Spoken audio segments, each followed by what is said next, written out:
Alrighty. So we left off in the middle of a very intense and different fight last session, but I'll start us out with a little prompt for this session. So the question this time will be, what is your character's philosophy?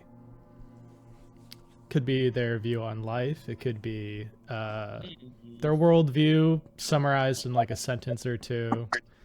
It could be how they view other people in relation to themselves. There's a lot of different ways you can interpret this, but their philosophy.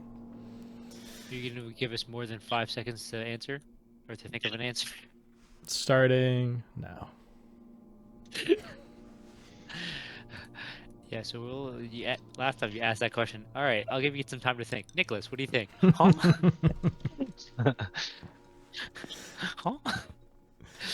Huh? So can you say that one more time? What is your character's philosophy? Philosophy. Yeah, we'll start with Remy. What's Remy's philosophy? Oh, God. I think the best way to describe Remy's like mindset or the way he thinks about the world is like there are people who are deserving of help and those who are not. And I think the guiding principle on what determines that is like more and more it's been varying day by day as Remy merges with Togarini, but it used to be like everyone's deserving of help and that's why he was a psychiatrist. But he's delving more into deep darkness here, and so like the tables have been like shifting back and forth on like maybe he just decides who he gets the help, you know? Yeah, I love it. It's that perfect, like, it's been interesting because usually in fiction like this, like, you know, I'm for some reason I'm thinking of like anime specifically, but like whenever there's like a dark presence in a character's mind, it's usually the thing that drives them to go down a dark spiral. But in Remy's case, it almost seems like the opposite. It seems like the more he absorbs Togarini and gains control, the darker his path is becoming, which is very interesting. Awesome. Why don't we move on to Luca? What is Luca's philosophy? Luca is a very trust your instincts kind of person. Shoot first, ask questions later. And I feel like there's two sides of the coin on this, where I'd say that your average person spends a lot of time mulling decisions over in the moment. And I think Luca's the opposite, where she mulls over the decisions she's made after the fact and using that to in the future maybe affect her instinctual decisions. Awesome. And what about Benji? What is Benji's philosophy? Yeah, I mean, philosophy's definitely changed, but it essentially is trust absolutely fucking no one. Words to live by. Yeah, until they've like proven to you probably over 5 times that like 5. they're like everybody that he's rolling with right now has proved to him time and time again that they're trustworthy. So like he wasn't at first really comfortable with anybody. Awesome. Yeah, they've almost become his new squad, like replaced by the old that definitely had more evil qualities to them. That's great. And what about Nicholas? What's Nicholas's philosophy? I think it's changed, coming from where he was in a respectable position to where he was homeless and didn't think anybody cared about him, and basically his idea like his life didn't matter at that point. But since he's clawing his way back up, it's like dang, I need to survive. I gotta, be there for my family type of deal. So it's just getting back to where he was prior to. So he's a little bit more trusting, a little bit more actually has some preservation of life in him, which he didn't have before. Yeah, during his solo days, his homeless days wandering around Babylon. Mm-hmm. Awesome. So yeah, we're gonna start this session not in the battle, but in this place of just pure white radiance. And it's here that we encounter Luca. This is right after you chose to walk towards the light and escape the darkness that was falling behind you in the hallway.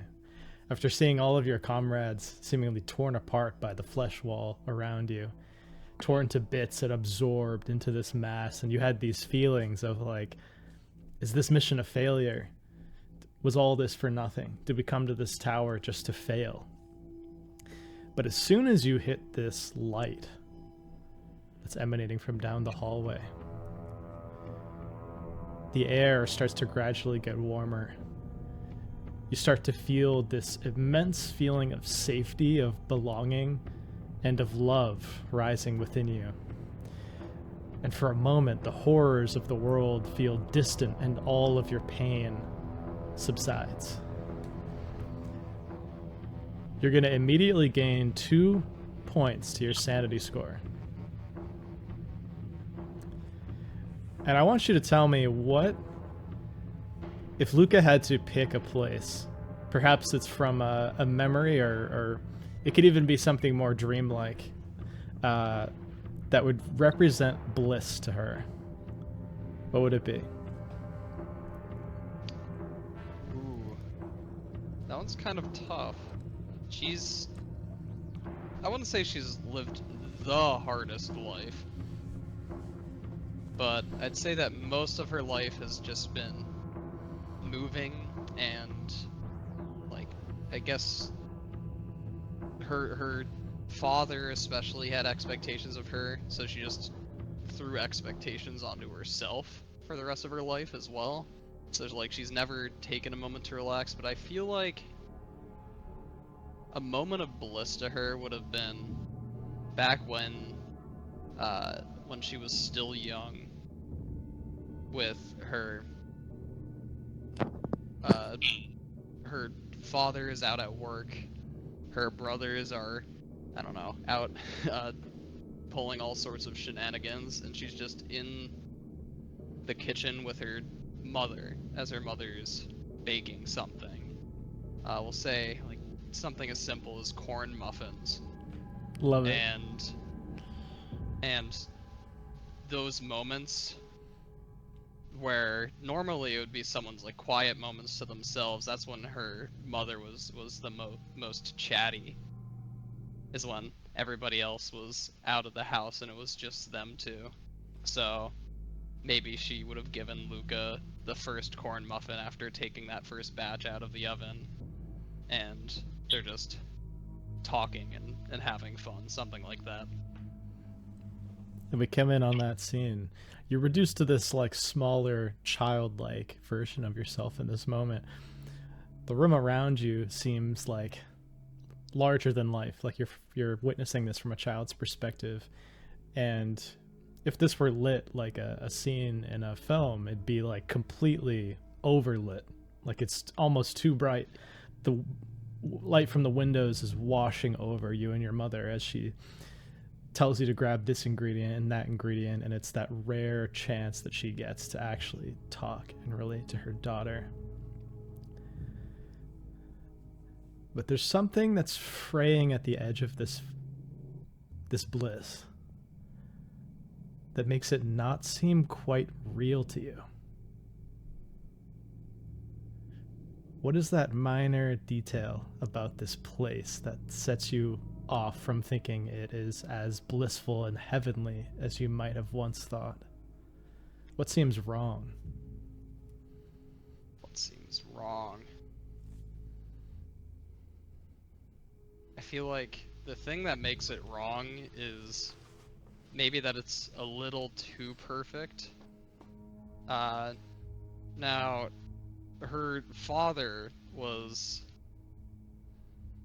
not physically abusive, but definitely verbally abusive to her mother.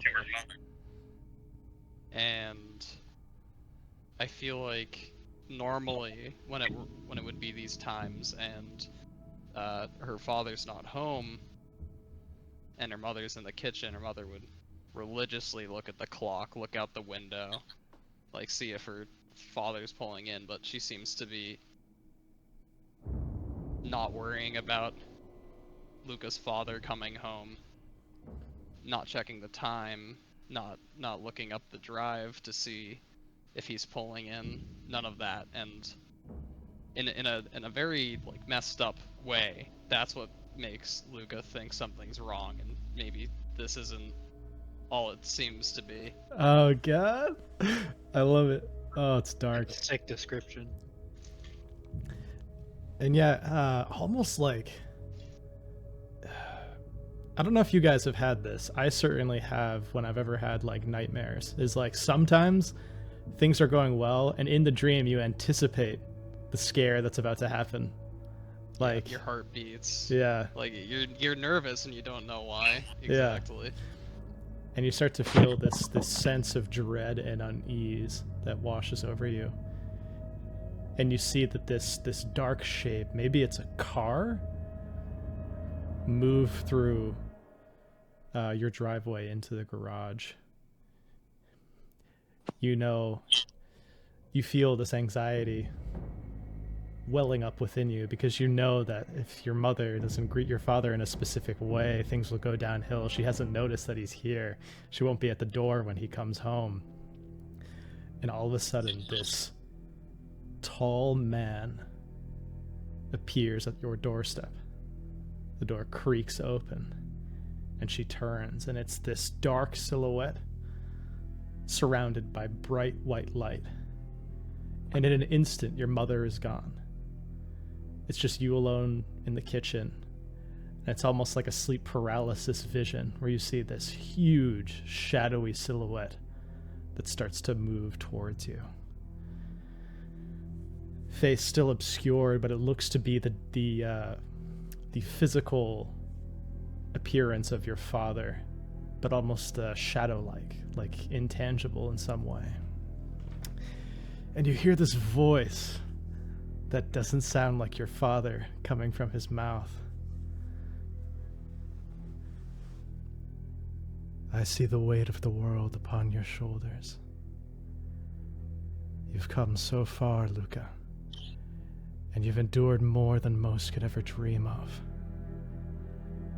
But now, here at this threshold of your journey's end, you must ask yourself, what is it all for? What reward waits for those who suffer in silence, who bleed and weep in darkness? Let me offer you something different. No more pain, no more loss. I have seen the futility of an endless struggle. I know the horrors you've faced, the demons you've slain, and the darkness that claws at your soul. But I promise you, this light, this warmth, it can be your new beginning.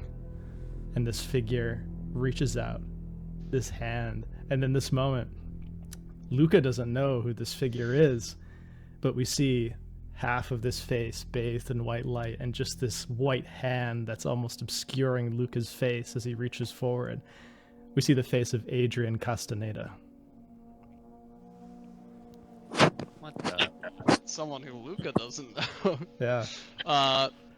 And I said this at the beginning of the session. Luca's very shoot first, ask questions later. I think I'm done making fucking deals.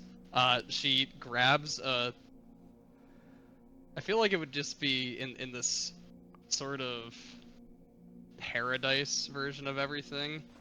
She just like grabs something like a wooden spoon off of the counter used for like mixing the dough, and begins to like it's like a weird transition of it going from like trying to backhand this figure with the spoon into her pointing her gun Yo, at him. that's sick. Hell yeah. So first off, I'm gonna have you roll a will save to try to gain control in this dream that's turned into a nightmare. All right, her will has been turning against her for sure. So Yeah. let's yikes. Ooh. Yeah, I'll take the 6. Okay. You see this figure that just like launches this hand towards you. It grabs you by the throat and says, "You have to embrace the light and be reborn." You have these visions suddenly of like almost like this white light that's turning into the light that a newborn would see when they are first born into the world.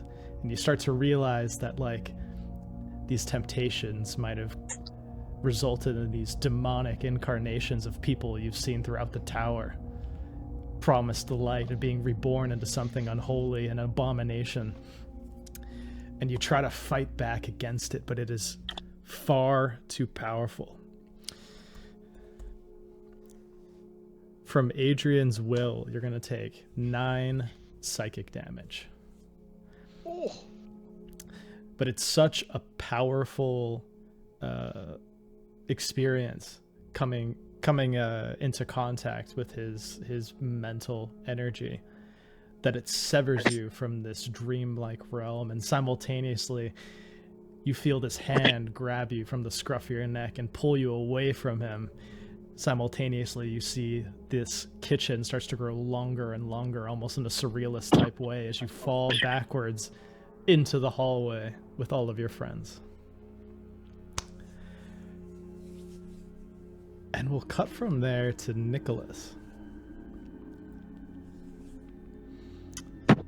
Similarly, we see you walk down this hallway and it ends in this pure white radiance. And what does Nicholas see as his heaven, his bliss?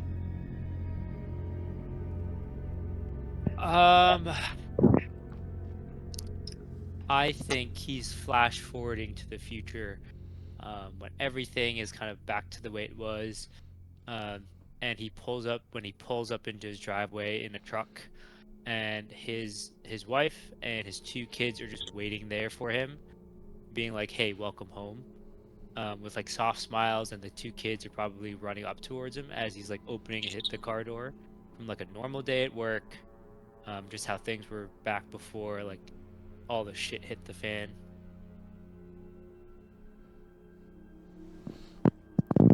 You walk up, your kids rush out to hug you, to greet you, your wife kisses you. And you all start to move inside the house. But what is off about this to you? What makes Nicholas realize this isn't truly bliss? Like, what does he see that's... Oh, my God. I think it's more of, like, the outside of his house is super pretty. Like, it's, like, golden hour. He's getting home from work. Sun is shining. It's a light golden across the whole exterior of the house. It's, like, your typical American family type of thing. But he opens the door, and, like, everything's just empty. Just like no furniture. Oh God. Like no furniture, nothing. And then like he walks in first, and then he looks behind him, and then his family's not there. So just an empty house. Oh, that's so dark. Maybe it's like there's like graffiti on the walls. It's almost like maybe someplace he stayed when he was homeless. Yes. Yeah, exactly. It's his abandoned house when he was like home, like one of those like rundown, dilapidated, like boards are creaking, like rain's coming through, like everything's just like out of place. And you start to wander through, and you see the door leading to your backyard, which normally leads to like this meadow with a tire swing and maybe a couple play sets for your kids. Leads out to a graveyard. Oh, yikes. And as you walk out, you see this figure, female, hunched over a grave, a series of graves. And she's planting flowers on each of them.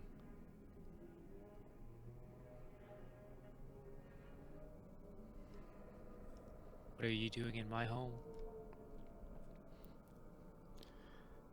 She turns around, and you see the face of Melissa Adams. Oh, yo! And along all the Good dog. gravestones are the names of your family. Oh, And she's placing flowers onto That's each of them. brutal. that's absolutely brutal. And she just turns to you. And similarly, when you encountered her in Atlanta, she had this like eerie calmness to her. And she just says, "You have to free the chains of your past. Free yourself of the suffering of this wretched world. Isn't that what you've always wanted, Nicholas? To be whole again. To be at peace. They are keeping you down. Keeping you from what you're meant to be."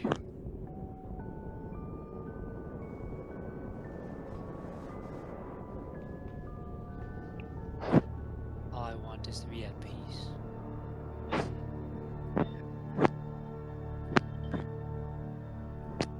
I will draw my handgun and point it at her. And I think seeing him, he starts to spiral. He wants to be at peace. And all I think he could think of is peace. And then instead of pointing at him, he points it to his head. And then he'll pull the trigger. Holy fuck. Okay. Violently severing yourself from the dream in this way. It's one way to do it, and it's definitely effective, but you immediately take the psychic damage from severing yourself. You take 7 psychic damage as you take the gun.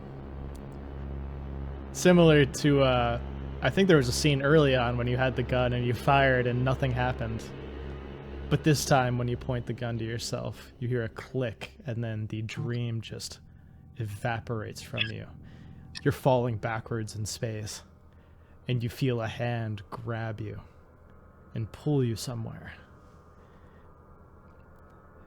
And now we find everyone reunited in this hallway as Thaddeus has grabbed both of you, and we're going to start a new round of initiative. Bad boy. Let me get the combat music going. Mr. Thad.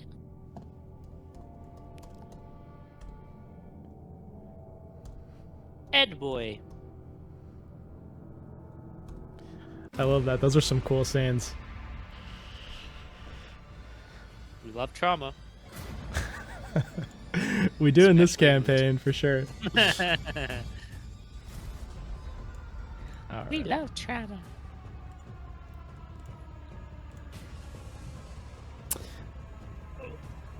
All right, Nicholas, why don't you roll a d6? We'll see if you guys get the jump on him this round. I'm rolling. Nice. Maybe swelled by your new numbers. You guys arrive into this like dynamic combat situation. You look to all these different points and all these different things that are happening. It appears as though this demonic manifestation of Quincy and Priscilla Blackwell is surging this massive fleshy creature in the center of the room. We're gonna say for this, Thaddeus will just be concentrating on what he's doing, so we won't worry about his other stuff that he can do. And I'll say this: you see that Kaji seems to be retreating from something that you can't see. So with that information, Nicholas, why don't you tell me what you want to do? So wait, we're fighting who again? Who do I need to put my gun at? So you guys right now are fighting a Dramalek. It seems like Thaddeus has pulled you back into reality. Okay. Oh yes, the Peacock God. Yeah, Got but like we did last time, the resolution mechanic's a little different for this fight. So you get a D6 for being alive. You get a D6 if you can tell me a way that you can discern truth from falsehood. And you get a D6 if you want to use your lost divinity power. But that's comes with risks for sure. Tyler, this might be a bad time, but I gotta get my dad at the terminal. So Yeah, no worries. Thanks for my coming. dad's just about to get into the car. So Gotcha. No worries. Thanks for all coming. right, hopefully I'll be able to hop on, and once I get back. So for a little bit. Cool. Sounds good. Bye, All Jimmy. right, see you. See ya. No, wait, we can't straight up attack this guy. I'm kind of confused. It honestly last time the D6 had kind of confused me. Instead of like your normal actions that you would take, you just have like a pool of d6s you roll, depending on. Okay. You get one automatically. Yes. If you come up with some way, as Tyler says, to discern discern. truth from falsehood, so like figuring out where a Dramalek actually is, instead of all these illusions he's conjuring, and then if you want to use your lost divinity. Gotcha. Yeah. Okay. And basically the highest die is what I look to. If you get a 6, that's a total success. 4 to 5 is a partial, and 1 to 3, you guys actually haven't seen yet, but a failure, which is pretty bad.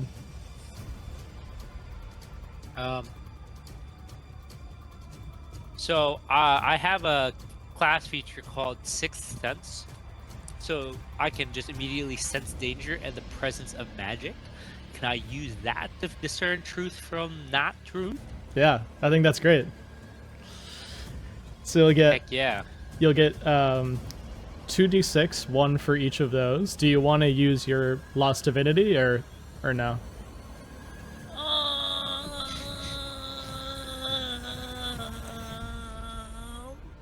Yeah, why not? All right. So you're going to roll 2d6 and then 1d6 separately. All right. 2D. Should I just roll How does that work? If it's your highest? Yeah. Okay. Which happened so much last session for no reason. I think it happened like almost every time. Yeah. The high die was the. Okay, so those are the first two. Wait. Oh, I guess I hit it 3 times. All right. So No, it's no. not- that was your initiative. roll. Yeah. So you can do it one Just more don't- time. Wait, what? That was your initiative roll. Oh. The first Okay. 6. Oh, 5. Okay, that's good. Perfect. So that is a total success. So how would you like to attack a Dramalek? You've now pinpointed him through your sixth sense. You gather that like the focus of his like this spiral of illusory magic. You pinpoint it in the room, and you can successfully attack it if you'd like. Yeah, I'll kind of just flavor it. So now that I know I can attack him, can I just take like a normal like action, bonus action type of deal? Yeah, it even goes farther than that. You can just roll your damage for him. Oh, okay. Yeah. So I'm gonna Auto hit. I'm gonna fake like run towards an illusion or whatever, but my shadow is gonna go actually towards him. And when he thinks I'm gonna attack the illusion, I switch places with my semblance, and then I'll just attack him. Hell yeah, wombo combo. So what do I just roll whatever my damage dice is? Whatever. Yeah, you can just roll an attack, and I'll just look at the damage. 7. Perfect. As you begin firing, though, unfortunately, you see the bullet passes completely through him. Oh. Like he's made of something intangible.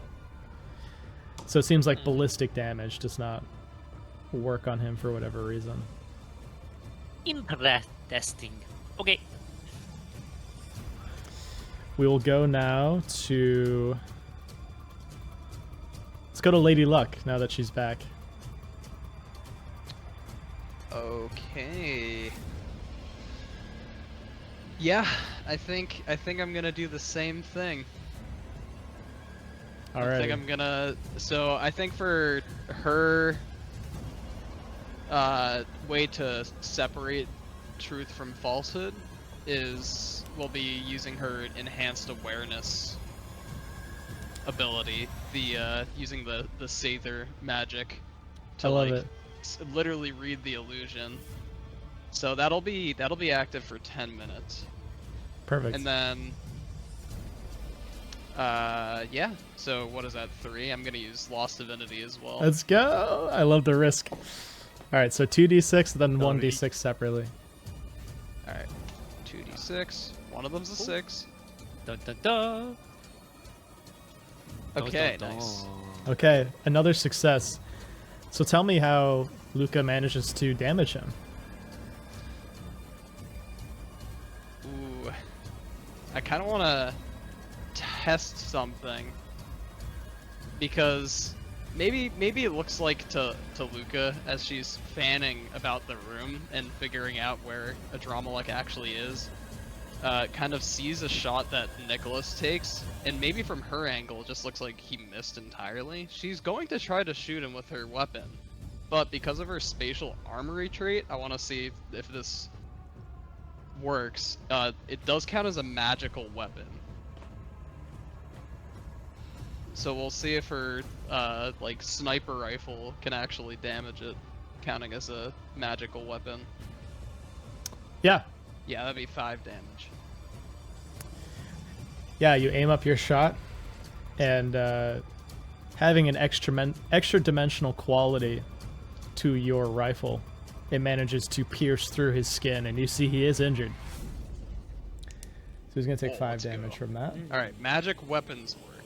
So I think magic, like spells in general, work, and magic items will work as well. Interesting. Who has a magic item we can use? Cool. So so who's going after you, Luca? Let's see here. We got Benji and I'm- Remy. I'm looking at Remy right now, Ryan. So why don't we do Remy? Because what happened to Caleb? Did he say something before he left? No, I think he just dropped some. Maybe his internet fucking bad. Yeah, so we'll send it to possible. Remy. Yeah. Remy is going to cast Healing Word on Nicholas. Okay. Do you have a way of discerning truth from falsehood? Or are you just gonna roll the single d6? I think I'm gonna just roll the single d6. I don't think Remy has a way to discern it, at least that he wants to use right now. Okay. Sit a Dramalek down in the chair and get a real, Yeah.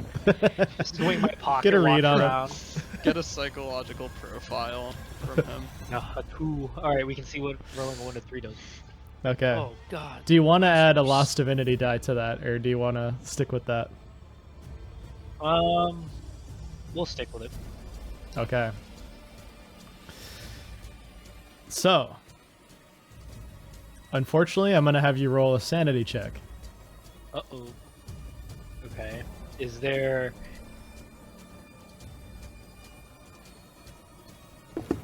Hello. Is Sorry. it? Okay. I will roll a 19. Oh, that's pretty good. All right, so you're only going to take half of this.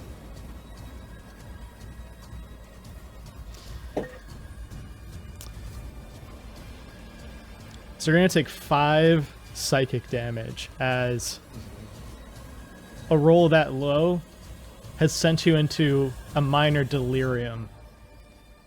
So all of a sudden you lose your balance, maybe like your perspective on the room. Like I said, it's just full of illusions. And actually at this point, having been damaged, he transforms from this amalgam of Quincy and Priscilla Blackwell into this endless hall of mirrors.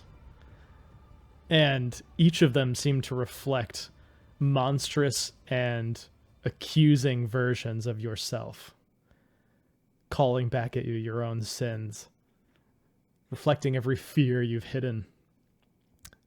And this mania, this delirium is just too much for you. But with the 19, you managed to steel yourself against the greater effects. That's great. So who'd you like to go next? Caleb, if he's back. You back, Benji? Yes, I am. Awesome. What would you like to, how would you like to determine truth from falsehood? Or would you like to just roll 1d6? I can just roll the 1d6. Okay, would you like to use a lost divinity as well? Yes, absolutely. Alright, so you're gonna roll a d6 twice. Alright, I roll twice, still up. I'm gonna get the camera back on. There we go. Oh, good. Alright, 1d6. And yeah, I'll do the divinity, add the divinity. Alrighty, you can roll another d6. Oof. Alrighty, so that is a 4, which is a partial success. So tell me what you'd like to do to injure him. You think you found a mirror that, like, the distortion seems to reflect, like, a little bit of peacock feathers. You hone in on that reflection. And what do you do to try to injure him? Can I mean, I guess I don't know if I ever procced my spores to be up.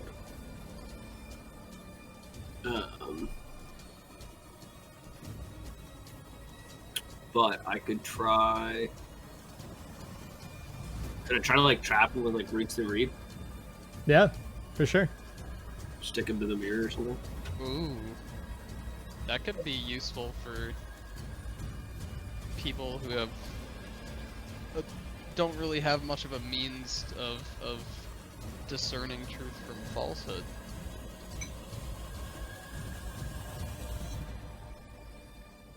Oh, true, yeah. It is, as you notice, these roots begin to wrap around this this mirror. And he rolled a natural 1. So I'm going to rule that you've locked him in place, essentially.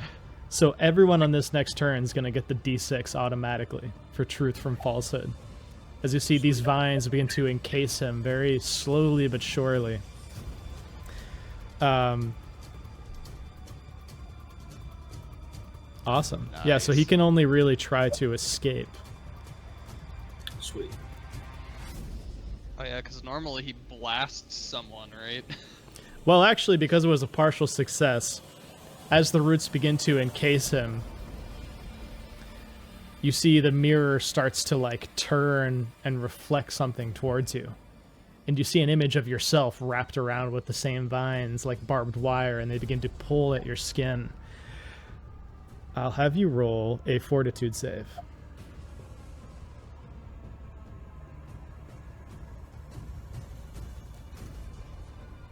Where's Ford? It should be under Fort- saving throws. Oh. It's to the right of your ability scores. Ooh. Nat 20. Natural 20, so no damage. That's awesome. As you see this reflection, like, it's almost like you target this mirror and you see yourself reflected in the mirror as it's being entangled, and you have such powerful mental fortitude that you immediately recognize it as an illusion and discard it in your mind. It has no power over you. As he's still bound by Thaddeus's extra-dimensional ability he has through his divinity loss, so he's not able to take actions. So we're going to go back to you guys for a new round. However, you see that Kaji seems to be backing up to the side of the flesh wall, and you see like numerous like bruises and like burn marks appearing across him, and you see at one point he's like thrown violently against the wall by some invisible force. Yeah, and he's head banging to the metal music. Yeah. He's headbanging. And he appears to be like severely weakened by whatever is happening. Oh shit. But we'll cut back to the new round. Let's start with Remy this time. What would Remy like to do? Remy is low health, so he's gonna use healing word on himself now. Okay, so you're gonna get 2d6. Do you want to use the Lost Divinity to get a third? No, I'm good. Cool, so you're gonna just roll 2d6. Roll 1d6 and then roll 1d6 again. Okay. Okay, so the healing goes through. Yeah. You can roll that and add that. Okay. Did it? You know, I'm gonna cast second level. Do you know when? Do you know how to see spell slots on these sheets? By the way. It's the. I think you're supposed to track them with the dots on the first page of your character's sheet. Like next to the spell level. Do you see that? Next to the spell level. I don't. You don't? I haven't. No. Eh? Here, we. Yeah, share your screen for like a second. Yeah. So I've been trying to wonder this. I've been trying to figure this out this entire time. That's why I haven't been using spells. Because I know we've taken a long rest since I like last used spells. But like, what dots Yeah, are we talking about here? Oh, Yeah, I don't see them either. Go to like the cog wheel. Trying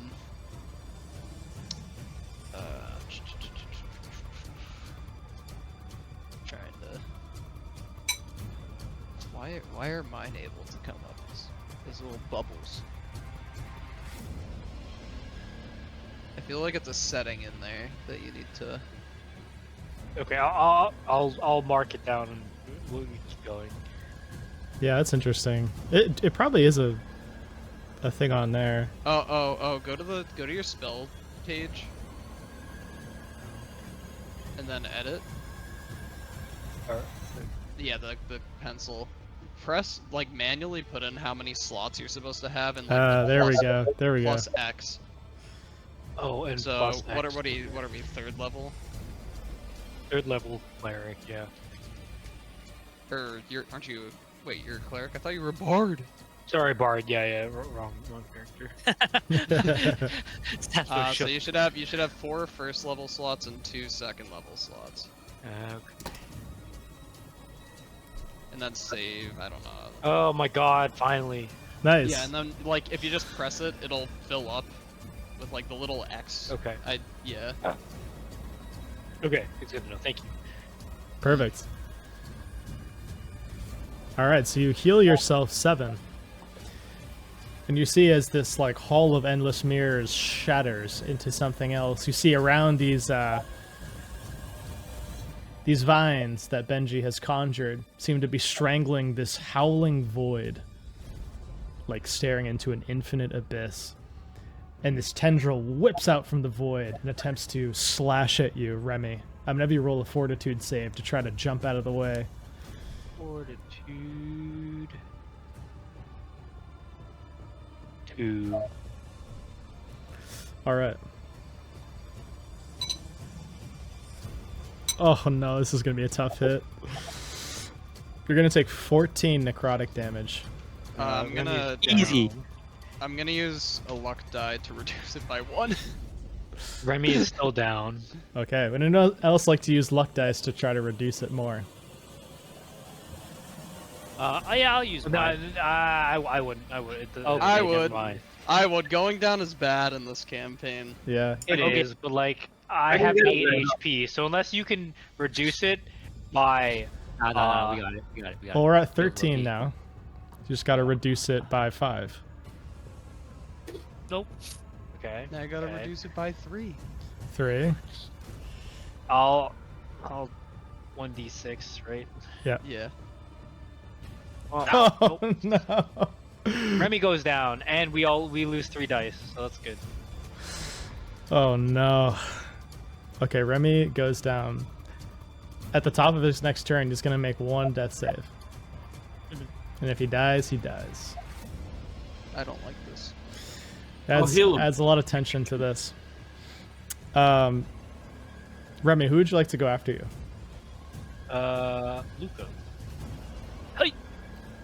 Luca, Like- Okay. inheriting this insanely stressful situation. What does she do? You get 2d6 off the bat. 3 if you want to Okay. use your Lost Divinity. Man, we gotta use it. I think she's gonna still go after this dude. She doesn't really have much in the ways of healing. Didn't we distribute just- some healing potions? Nope, that was She's- your campaign. She's gonna have some monster energy drinks. I was like, wait a second. Roxana took 2. She's gonna add her own Lost Divinity to the rolling pool. Okay, so you can roll 2d6 and then 1d6 separately. 4 and a 3. And a 4. I don't know what ties mean. Tie will go to Partial you, success. so it'll count as a regular. Okay. Um, So partial success. yeah, so tell me how you successfully hit him. You see this howling void, whispers of like 1,000 souls begging for release coming from the center of this black void. How do you damage it? I feel like kind of like this. So she still has her Sather up, so her like magic, like her seeing magic.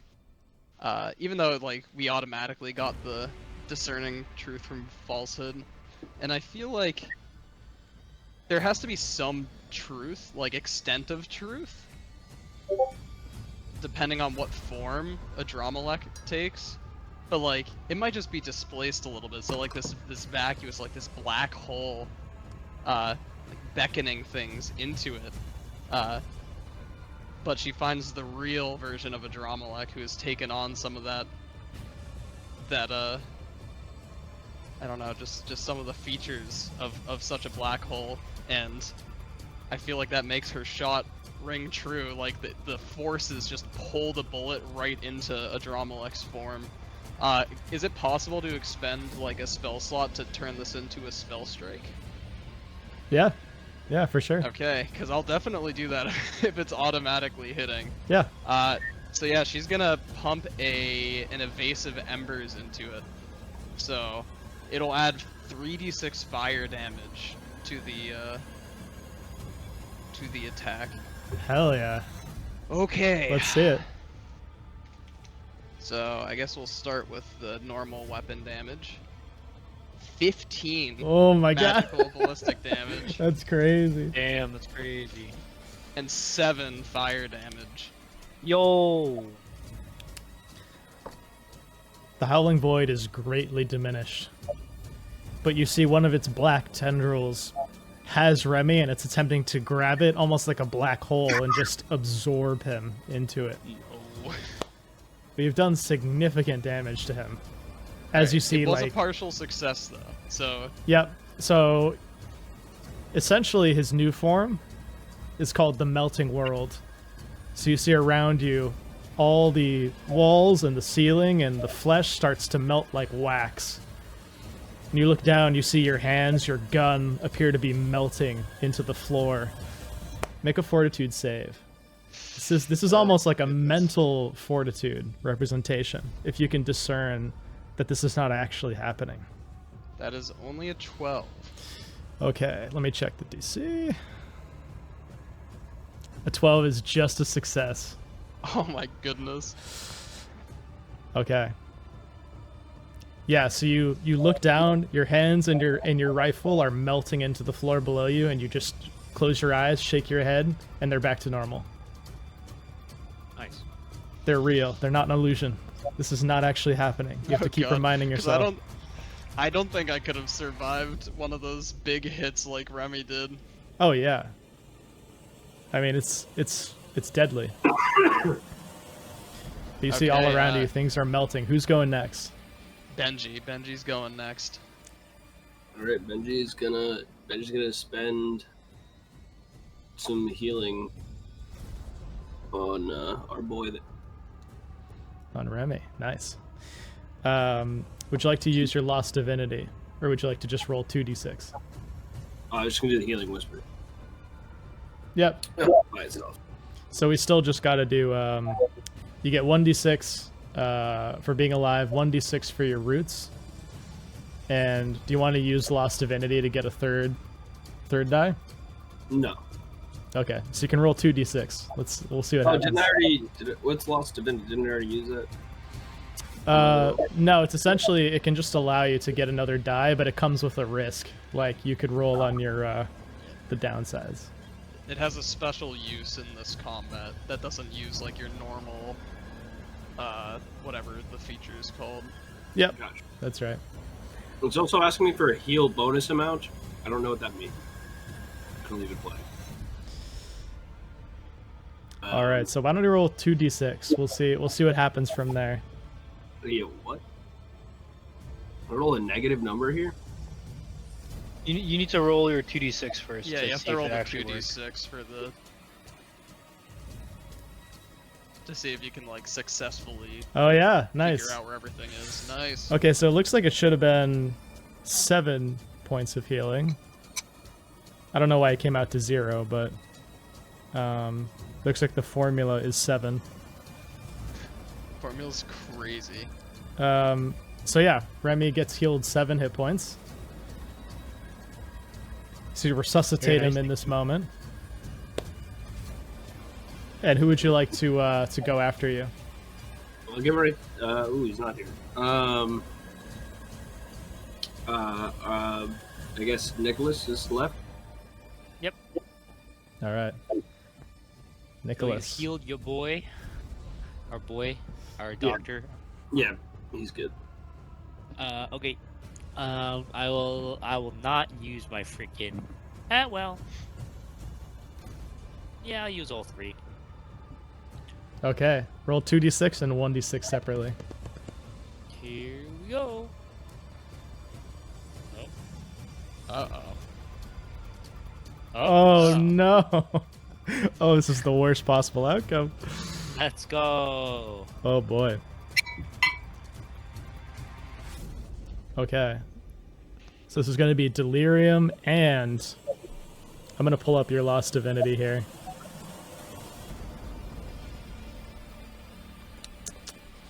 All right, so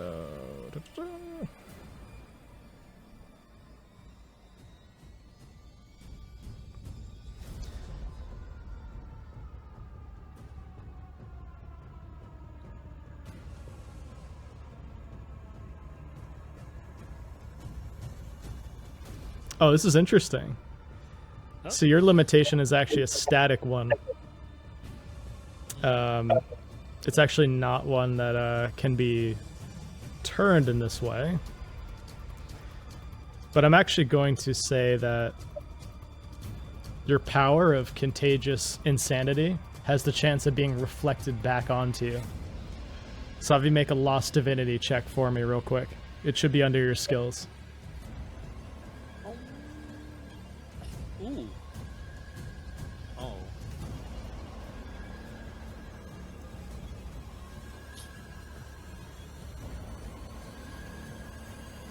Okay. I'll have you roll a d4. I'm gonna go odds and evens on this.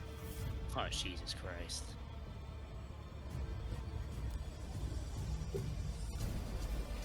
Okay. Oh, this is actually very fitting for this moment. You're affected by a temporary psychosis.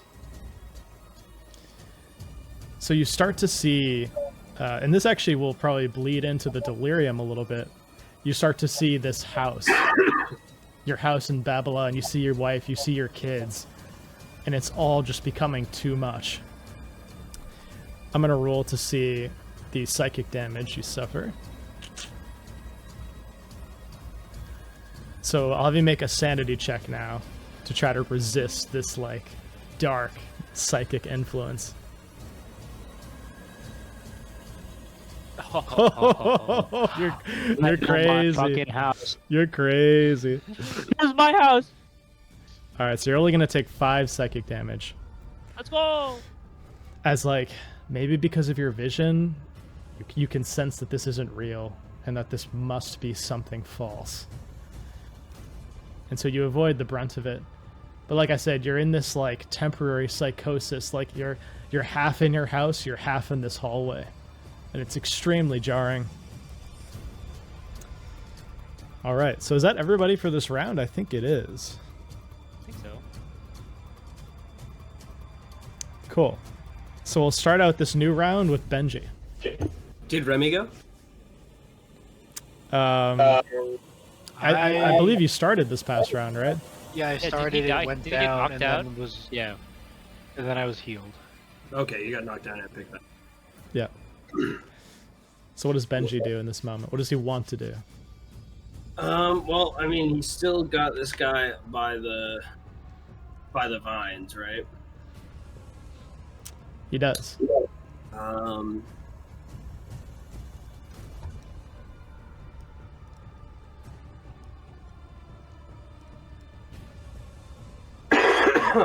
Hey, yo. All right.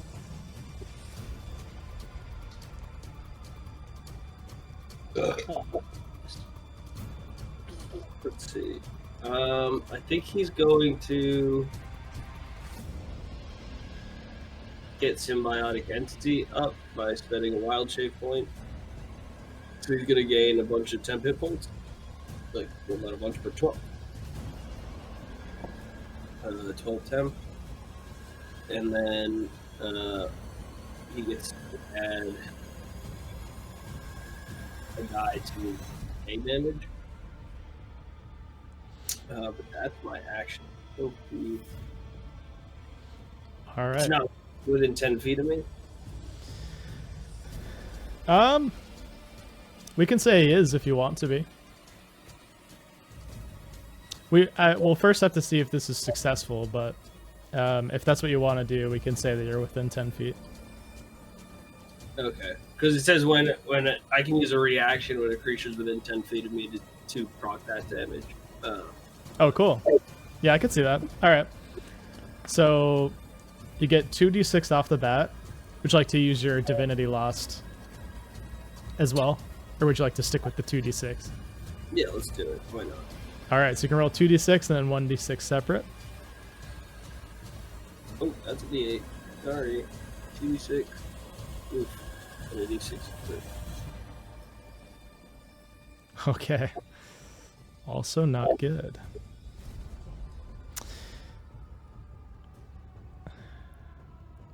You see reality itself seeming to dissolve into this sticky, oppressive ooze that's threatening to pull you under. All of you immediately make a sanity check as you feel like your legs are turning to wax. He's going to be thinking to himself, like, you are the decay, it's not the decay. Yeah. Yeah. And you said it's a fortitude check? Sanity check.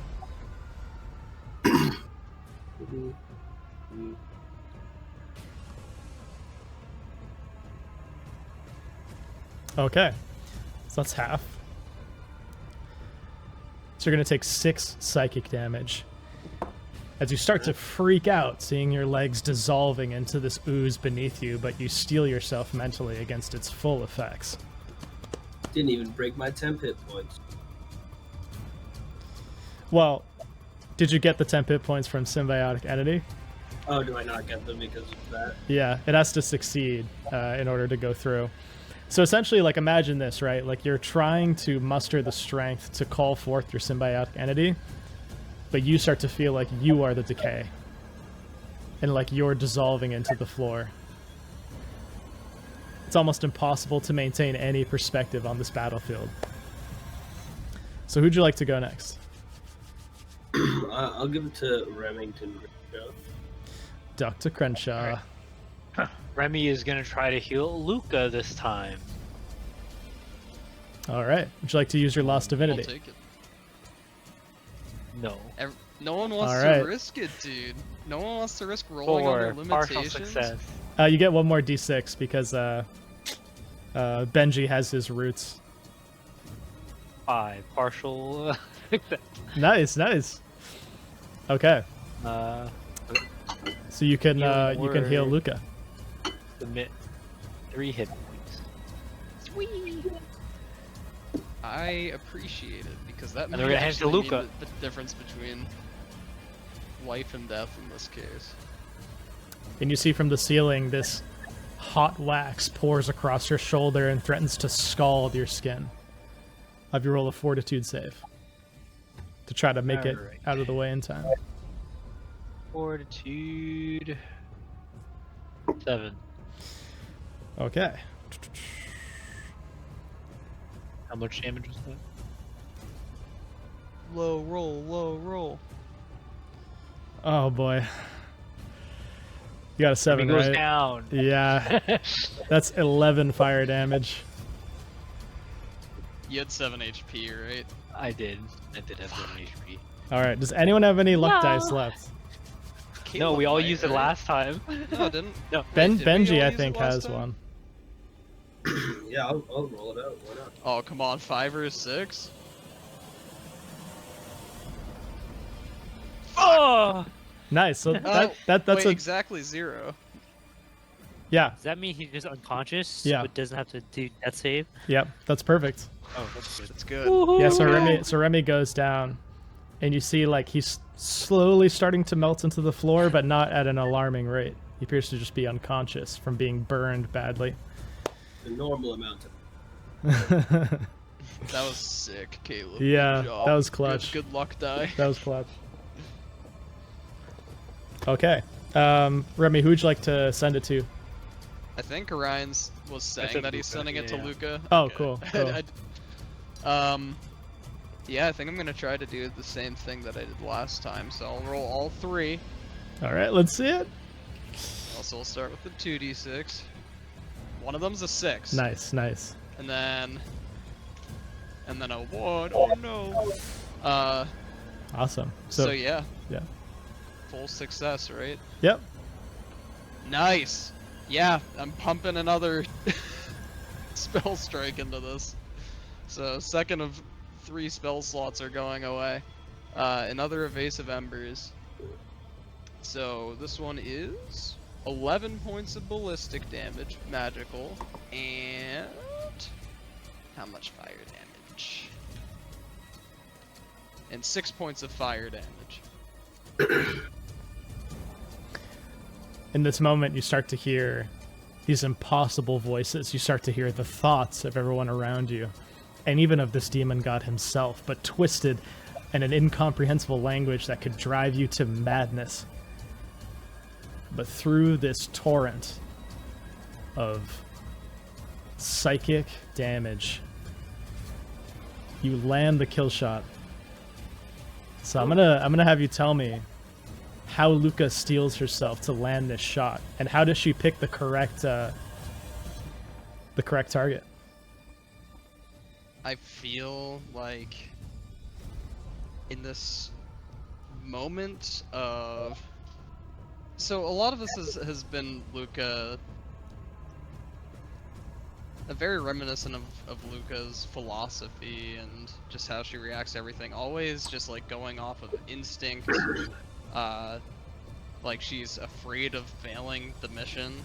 So even though allies are going down left and right, like Kaji's off somewhere getting beat the fuck up by some invisible enemies that we can't see, but he can.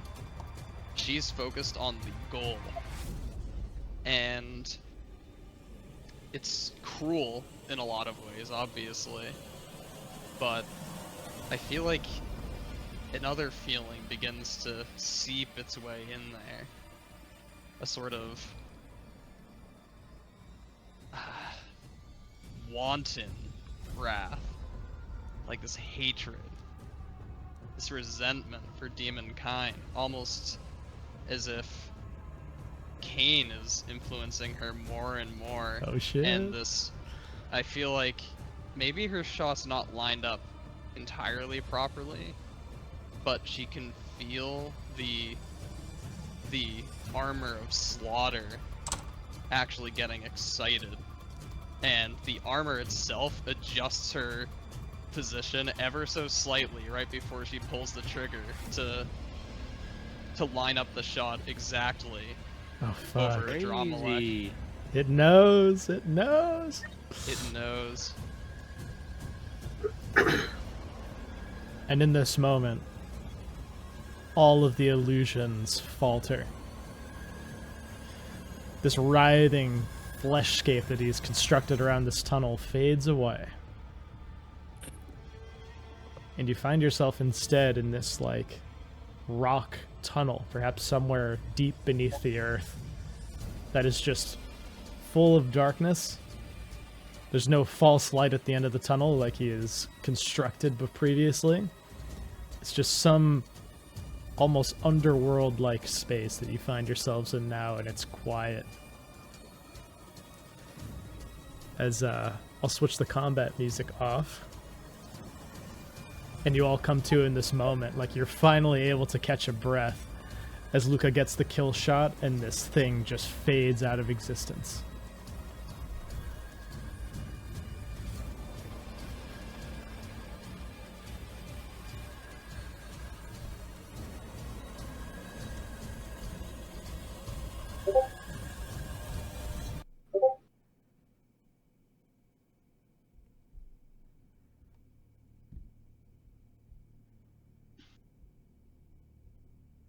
Can someone get Remy up?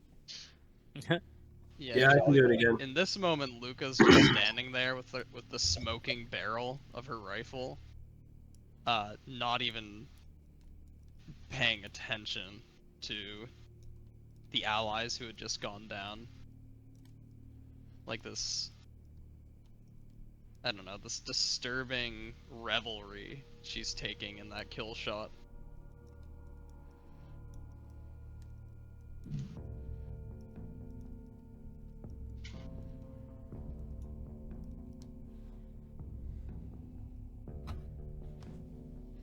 And after 10 minutes, Remy gets up at 1 hit point. Very good.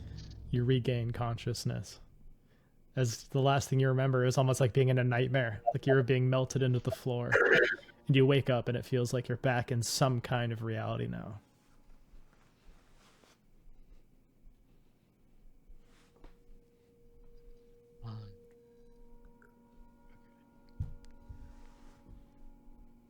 I mean, shit. Did we do it? As then Remy like kind of sits up with his like hand on his head, just dazed and confused. What are our surroundings like? I'm glad you asked. You see this dark tunnel that seems to be bored through, like something dug it through the earth. And you see this faint light coming from one of these passageways ahead of you. It appears to offer some kind of a vista, perhaps, of what might be outside. Ooh. Also, what's happening with Kaji? You see Kaji is no longer with you. Hey. Yeah. What the heck? Oh no, he was death spirited away. Death spirited away. Oh. Yeah, that's right. Finally, a player character death when the player is not here. Exactly. I've been waiting for it. I've been waiting.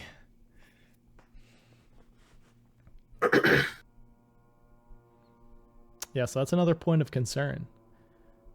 The last iteration you saw him in was the Howling Void iteration. And then past that, it seems like he disappeared. Yeah, and he was already like cornered and obviously beaten up by something. Yeah. Thaddeus is still with you guys, though.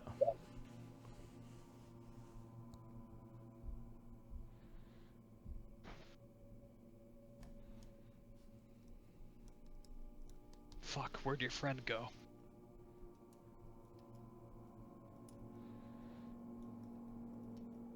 Kind of just saying that to the whole group.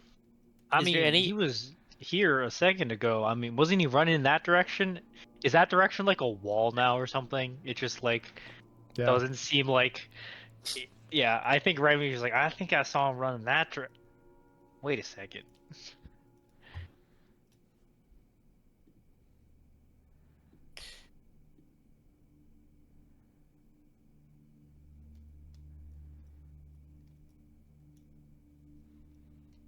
Is Well, he we the can one go that's looking for missing? him, or we can hope that a guardian angel really is looking after him. But we have to move. I mean, let's head that direction. Maybe he just, I don't know, passed out and ran from the fight and passed out somewhere. Let's at least check over there just to see. And like, I think Remy like shakily stands up and like starts heading in that direction. Also, what does a Dromalek's like true form look like? I'm curious. Yeah, so his true form. Let me pull it up.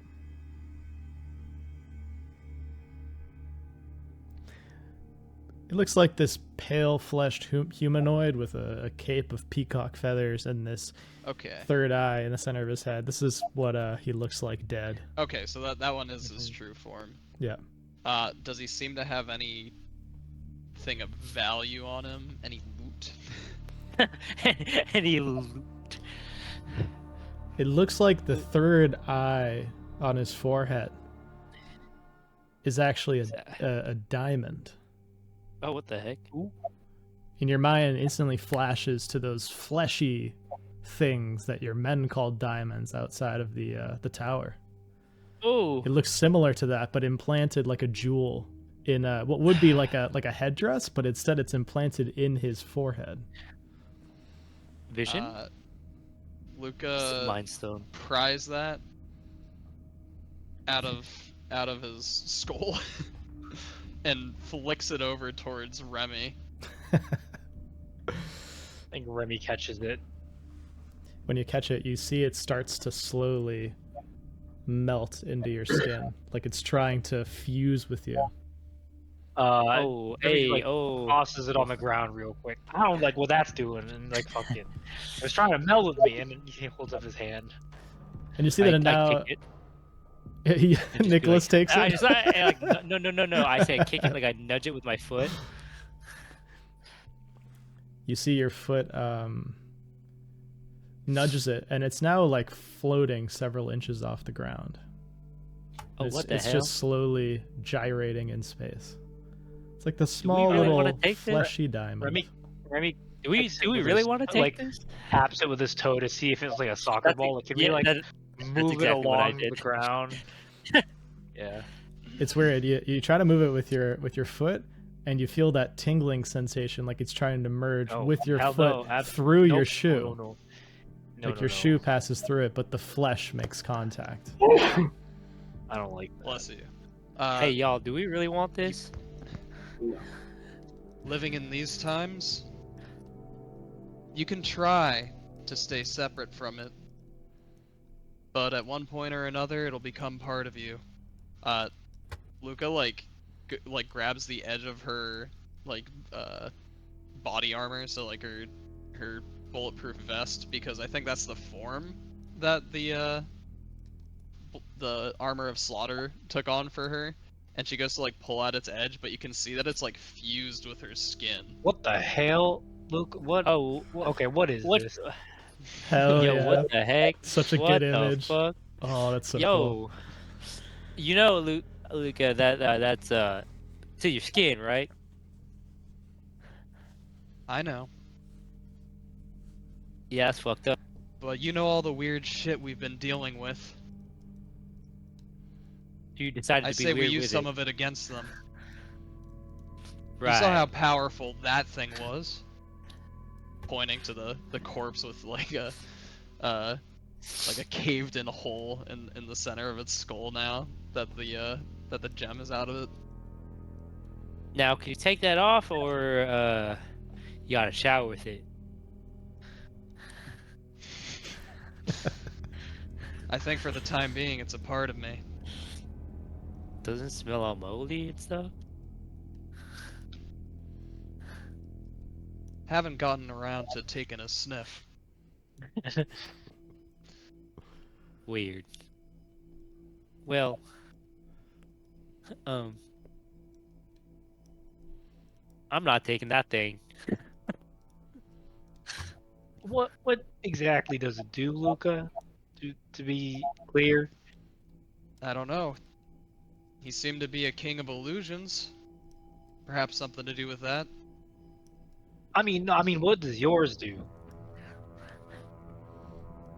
So this was Kane's armor, right? Is that why he's yeah? Made a deal with that large fella we met earlier, Kane, without even realizing it. Oh, okay, nice. I think of it as being contracted by him. Very on brand for Luca. The PMC. Yeah, the PMC. So it's like a boon, right? Is that sort of what It's a you're boon implying? it's a boon in this world.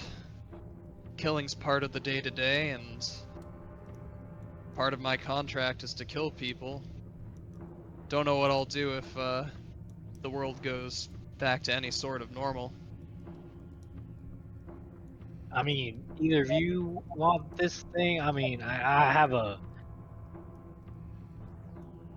demon person inside me already. I don't know if I want two people, fighting for control. Yeah, I just wanted to give it to somebody who doesn't have a magic item yet. I'm talking out of character. But is there a way, Tyler, to just mean, like bag it and carry it for now and see if like someone else I mean, I can take it. wants it? Because I'll take it if no one else wants it. Because I don't want something that's potentially useful to go to waste. I mean, if it's you said it's illusion-y, he was an illusion guy, right? Yeah. Well, at I guess least I'm that's kind of. my I guess assumption. I kind of have an illusion thingy. Yeah. Why? Why the hell not? I'll just pick it up. He fucking puts it in his mouth. Just Yeah. eats it. No, Yo. not that way, not that way, not that way. Okay. Crazy echo. My cat is licking on my toe right now. Which hand do you Okay. pick it up with? My tongue. Probably just my dominant hand. Okay, so your right hand. Yeah. You pick it up with your right hand, and you feel this tingling sensation like it's merging with your hand. Do you allow it to proceed?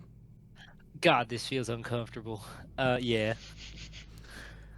It merges with your palm, and in What the the center fuck? in the center of your palm, you now have this emerald looking diamond. And as soon as it is inputted into your flesh, there's this like shock of negative energy that floods through you. You see almost like flipping through camera angles. You see like an alleyway in Atlanta, an alleyway in Atlanta, an alleyway in Atlanta, an alleyway in Atlanta, an alleyway in Atlanta that leads to the tower. And simultaneously, it feels as though your consciousness has expanded to the area of Unity Tower back on Earth, as you've gained control of all of the diamonds outside the tower. Oh, that's cool. What? Huh? The what? illusion diamonds? Like the weird. What? Yep. Those Wait, were all so- Adromalex doing? Yep. What did those diamonds do again? You know that they're Actually, extremely powerful illusory objects. It seems like they. Are there yeah. any windows? Can I like go outside and like look? I guess I wouldn't know that, but like I'm glad you asked. I would say at some point Remy has passed the window and is curious and looked outside. You look outside expecting to see the cityscape of Atlanta, and instead see the wasteland of hell itself. Ooh! You see Yeah. you see the form of the true tower as it exists, partially in hell, in front of you. You see Oh, there's a stretching chance at normalcy, is what you're saying. There's a chance. stretching Where upwards the- to the sky and deep down to blackened depths below. It's grotesque architecture made of nightmares. You see Gothic towers, twisted passageways, stone arches, mold and creeping vines clinging to its facades of rusty pipes. And you see like garbage leaking out one side of it and chemical waste slathered across some of these twisted passageways. And you gather behind every twisting corridor could be something equally wondrous and terrible. But that is the view you see outside of this like hole in the wall. I think Remy What actually the takes a little bit of a sigh fuck? of relief. I think he interprets it right now as like there's a chance that like his Atlanta or like our Atlanta Oh is my still Lanta. still exists, right? Like we were fighting whatever everyone, and then suddenly we time skip forward. So like seeing hell is like, oh, everything was a fucking dream, which I also named my session notes for tonight after you fucking we looked out the window and now we're in hell. I love it. Oh yeah, we're Guys, still in Unity Tower, right? we're in whatever the real What- Unity Tower is. Yeah, so because we were in the Unity Tower going through the levels, right? That's where we kind of got transported from. Mm-hmm. Yeah, okay. Yeah, I think what oh god. What's her name? The big bad of this arc. Nahemoth? Nahemoth Nahemoth. man.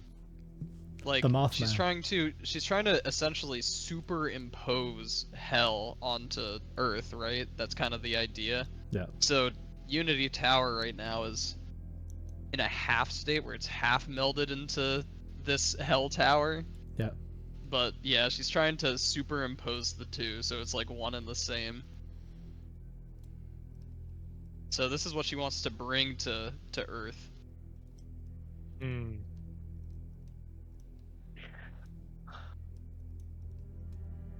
So we're in, I mean, what appears to be hell. What do we do? I know we were fighting demons, you know, a while back there, but do we try to find a way out? Or do we hunt whatever's been causing this much strife for us? I think this was our goal. The final stone anchoring hell to Earth must be here on the other side. So, great. Full transparency, Luke. I don't know. I can't remember at this point. Did we tell you where we came from? By we, I mean like everyone minus you. I don't remember. Just level setting here. I think she might have. I think you did, but I think she kind of. I think we Maybe glossed over. I think we just said we're not. We're from 2014 Georgia. I think we like left it at she that. definitely like. I don't think she pried too much, but she did Oh, realize that you shit. guys were all We're time travelers. you were I all mean, keen kind of- on Yeah, like yeah, the yeah. illusion and everything. Like you knew Yeah. that Okay. So the supernatural existed. How- And all right, I gotta set some things straight here. First, did you know this like Unity Tower situation was not actually Unity Tower in the middle of Atlanta, Georgia? not until I pried with the rest of you, So we hadn't been able to push so close to the tower.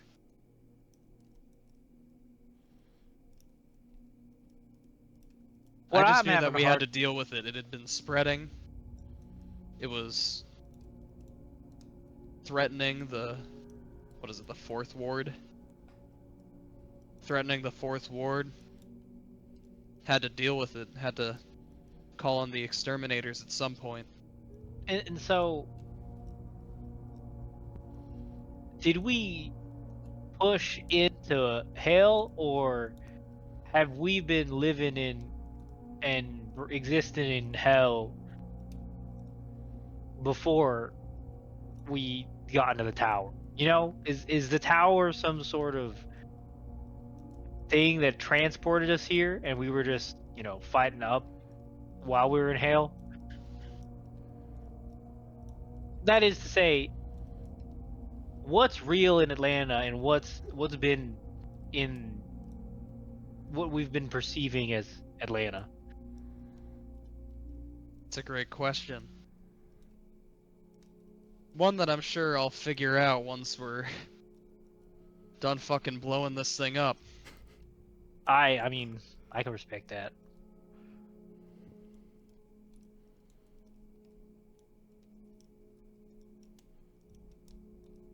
Why are you so curious? All of you seemed so out of place. That's because we are. I mean, you know that there's hell now, so this isn't really too much of a shock. Time traveling part might be though. We're from 2014, Georgia, so just level setting. What year is it? God, it's what is it right now? It's 2023 still? Yeah, okay. 2023. When you say So when you say 2014, Georgia, I'm starting to think you're not saying the last time you were here was in 2014 in the typical sense.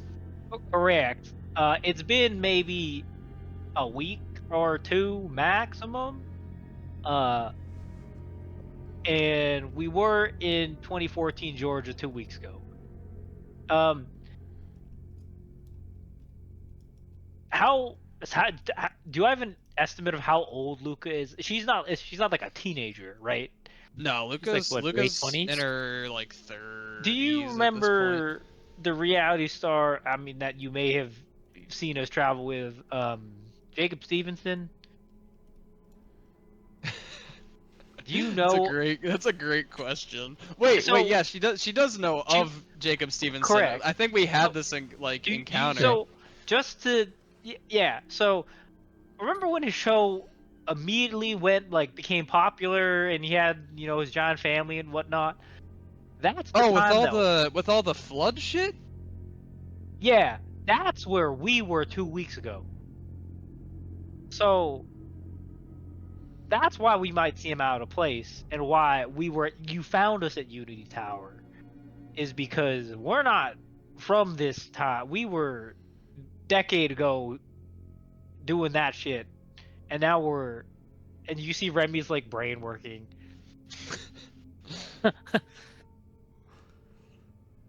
There's a lot of things going on between now and then that we probably need to catch up on. The main thing is, we fought this guy named Adrian Castaneda, which was some leader of a cult. Describe what he and looks like. Yeah, that's. I described what he looks like. Oh, I don't fucking remember. We essentially foiled a plot to unlock the gates of heaven for the Antichrist to ascend as a new god. Suddenly, we were transported, and you found us at Unity Tower. And somewhere between 2014 and 2023 Georgia, there was a time skip. So some of that might be shocking. I hope not all of it is, considering I look out the window. We are legitimately hell, so I don't know. That everyone's on the same page now. Shit. I originally thought my work was above your pay grade, but it seems like it might be the other way around. I mean, I'm a psychiatrist. This is not what I signed up for. You do loony people all the time. I don't know what you mean. Yeah, starting to Now- think that maybe I'm the loony, but like, you know, what does that have to do with now, though? Why were you sent here now, this time? That's what I'm trying to figure out. Yeah, I mean, your guess is good as mine. Well, I'll take you as a blessing then. And I don't know how to get back down the tower from where we are. But I sure as hell can see a way up.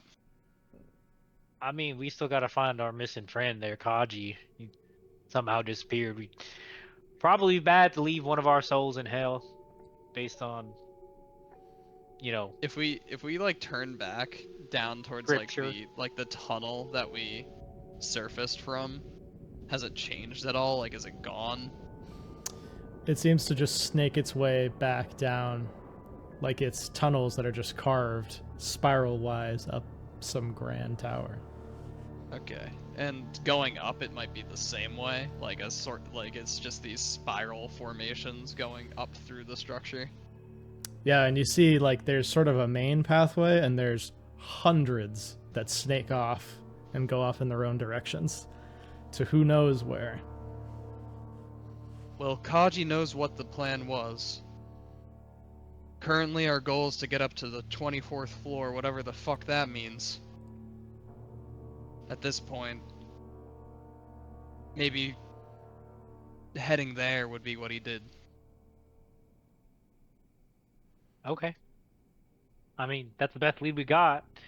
I'd prefer not to leave one of my only friends, I guess, now that we are in some wacky world, to the depths of hell. That seems not like the best thing to do. Also, are any of Kane's honor guard anywhere to be seen? You don't see them. You don't see your men either that were or in front of the honor guard. I know my men would do the same. We stick together, have each other's backs, make it up to the objective. Ermi nods. All right.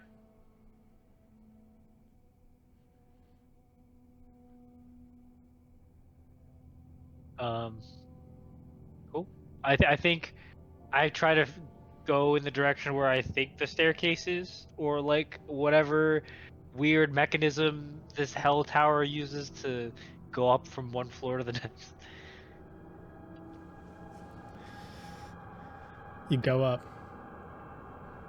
This hallway seems to be almost in the shape of like striations. Like if you look at like a coil of rope, like that texture, just continues on and upward, like some vast snake once traversed these halls and made this this tunnel network. As you begin to make your way up, you see this. It looks to be almost like how you'd imagine like veins of gold in a mine. These like strange reddish pink crystal formations on either side. And you swear like out of the corner of your eye, like as these reflect and refract light, you see like images in them. Like walking by, you could swear you see like a churchyard somewhere out of one. As you walk up another, you could swear you see like some kind of like convenience store maybe, but it's dark and cloudy out. But as soon as you like position yourself the wrong way, it disappears. It's almost like you have to look at them directly right in order to see what they're depicting. Your rational mind is like, they have to be images in the crystals somehow. They can't be showing you somewhere else. But you keep pressing on until you hear a voice coming from one of these crystals in the wall. This one so vast that it appears to be a mighty vein etched into the side of this hallway, almost like a mirror. And you hear someone say, What's on the other side of these? You recognize the voice as Franklin's voice. Franklin. What? You hear another voice in response. Don't look at the sides of the walls. It'll drive you crazy. Just look ahead. We have to find Macy. We have to get to her.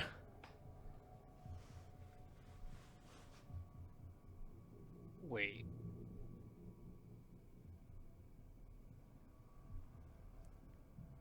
Seth, was your previous character's name Franklin? Yeah, That is that was correct. my dead character's name. What kind of wall is this? Like, is it Wait, like a? is Macy the? That was in like the very beginning of the campaign, right? It was. Yeah, it was the girl that the one of the girls we were looking for. Oh shit.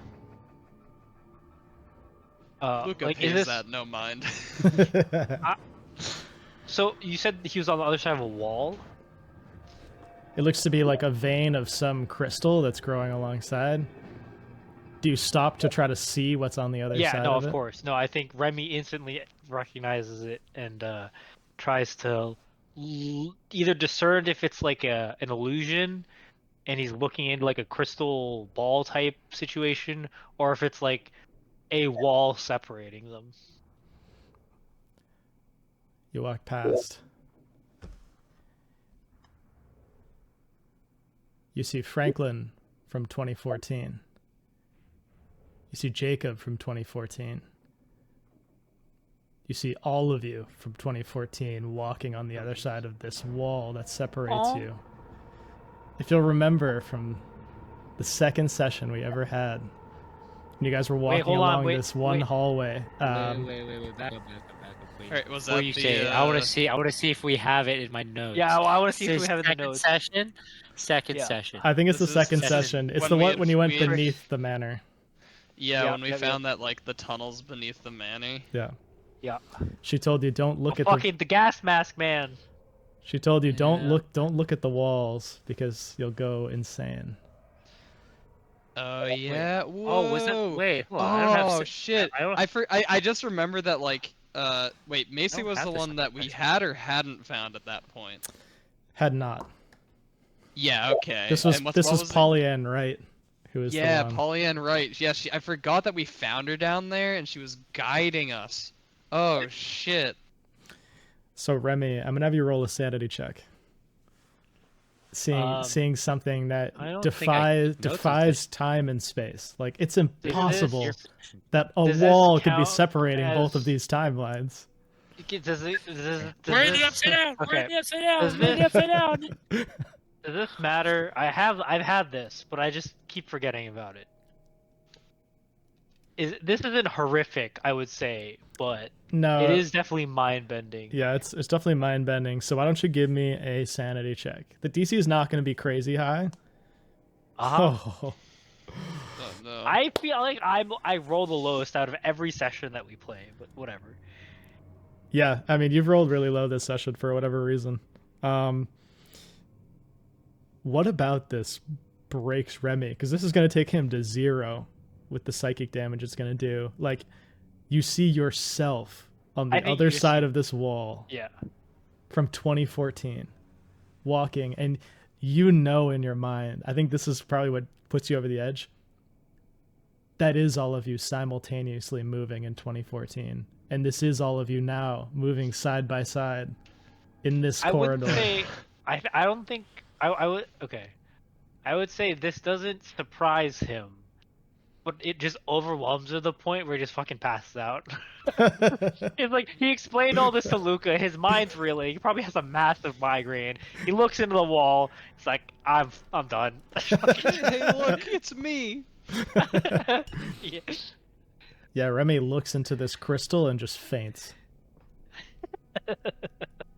That's a really funny scene. A very lucid person like half a second ago.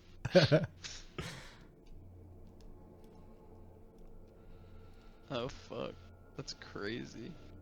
Alright, so he's down. So he's down. Yeah, it looks like he fainted. After 10 minutes have passed, he like gets back up, but Yeah. he sort of lost himself for a moment. It's really funny that all you do is wait 10 minutes. Well, it's like Yeah, someone you- who you- actually you- fainted.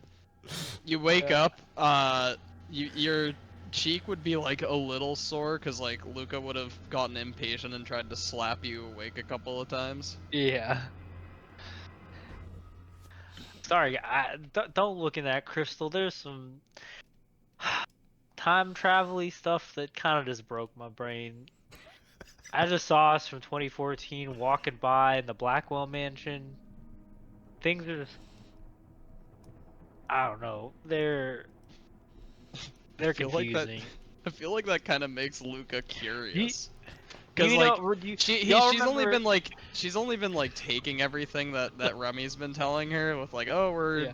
2014, blah blah blah, and like only kind of understands it. So I think she kind of tries to peer past. Y'all remember the- that movie that came? I talked to everyone but Luca. Y'all remember that movie that came out in 2014, Interstellar? Stop. Funny I enough, I, just really. It's an actual You know, touchstone. Oh. Remember that scene at the end there when like Matthew McConaughey's character's looking through the bookshelf, like screaming, like. wait, at no her- spoilers, please. Hey, wait, hold on. I haven't seen Have you it. not seen Interstellar, dude? What? That's crazy. You got to see it. Well, I'm you'll saying, see. so that, good. I'm saying this as Nicholas, but yes, I haven't seen it either. Oh, okay. Wait a minute. What time of year in 2014? The movie came out. The movie No, came out. that was like you guys. We went to the apocalypse because I'm looking at the exact date right now. What day did you guys go to the prison? Like what time of year? I don't think I put the time. I don't ask the DM what time it is when we start the session. So. You're a good player. Is it- I think what time of year? I think you guys left on like December 10th, 2014. Nice. Okay. Or Clear ish. then. Interstellar was good. You're just asking for that? Yeah, You just I had was to just clear asking it? So the- because the Interstellar reference released on the works. 26th of October that year. Let's go. Hell yeah. Okay, Nicholas. No You, spoilers. you guys There was all a- went together, like as a party. Like you might have known each other by that point. Got some Wendy's. Hey, Hit up the theater. Ooh. The fact that you haven't seen that, Nicholas, well, we can have that discussion another time. It was funky seeing that actually happen. Never mind, Luca. I don't know if you're gonna be able to see it, but like, go look at the stone. Maybe that'll clear some stuff up for. Maybe not because you. were Yeah, doing something else. Luca's peering. What memory of Luca is separated by this wall? Well, you peer through this exact crystal. Yeah, I was looking at like where Remy was looking. I'm curious about like if he's telling the truth about them being in the past or at least trying to get a better understanding of it. Yeah, since 10 minutes have passed, you gaze through the crystal and you just see like this empty hallway. It's a little different from the one you're in. It doesn't have this like striated pattern. Instead, it looks to be like some stone cut hallway that just extends left and right from your vision. Huh. Might be another illusion. I'm not seeing anything. Was an illusion, but let's keep going.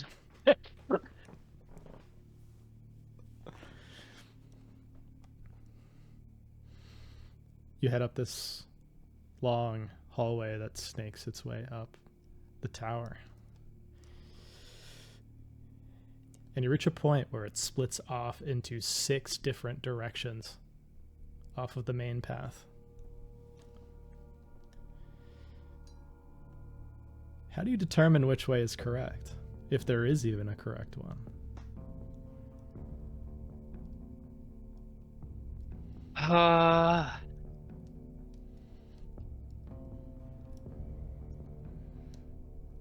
Shit. How many did you say there were? 6. Can we use Thad? What would you like to use him for? Like, what would you I have him don't know. do? Isn't he like good with like something about space? Is like spatial awareness or Yeah, I'll say with spatial awareness, he determines that none of them are illusory in nature, and that each of them seems to head up the tower, but just in different ways. and how many of them did you say? There are 6.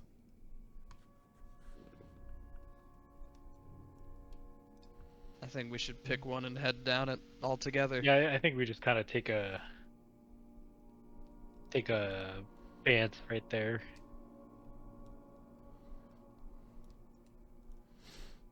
Okay. I think I still have a. She shuffles in her rucksack. Ah, yes. Pulls out a die, not like a D&D D6 die, but one of the classic dots, like I'm playing Yahtzee dice. Hell yeah.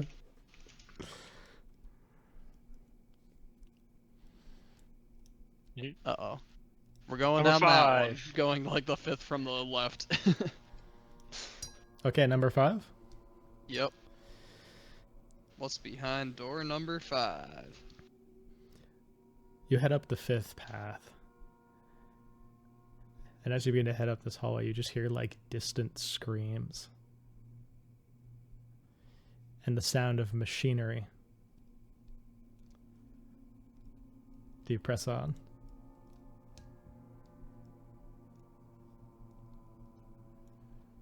Yeah. Yeah. I guess, should we try going a little stealthier? I know we have, or like maybe have one person try to scout ahead? Stealthed? I don't think Remy is the best stealth, but I mean, Luca's got good stealth. I can give it a whack. yeah, Uh, we'll just stay like Just- 50 feet behind you or something. could we do something like, have Luca leave her rucksack behind with them and whatnot, just to like, flavor that as like a help action to give her advantage? Like Sure. she's not making as much noise. Cool. Yeah, that's cool. Alright, 17 on a stealth check. All right. If you guys are going stealthy, I'll just have everyone roll. I was stealth. gonna have Luca just scout ahead Oh, okay. alone. Gotcha. Yeah, the idea was to not need to make that group check just yet. Gotcha. Okay. You head up and arrive at this vast hall. Like it's perhaps hundreds of feet across, this like stone antechamber. You see all along the walls are these like delicate gossamer mirages like you had seen in that crystal, like other potential places, times. But in the center you see these vast machines that seem to defy your knowledge of physics. You see like whirring components, you see like pieces of metal, but you see parts of it are like levitating in place and like gyrating without any source of power within sight. And you see the screaming is coming from these people that appear to be tied up to these like racks. And you see these individuals in, they appear to be like hooded or masked, these long flowing robes, and they just have these drill heads. And they're just boring holes into each of their skulls. Move on to the next. It is a gruesome sight, and I'll need a sanity check from you. Oh boy. Do you call us forward? Yeah, hey guys, come on. Oh my god! 18 on the sanity Okay. check. Whew. That's a pass.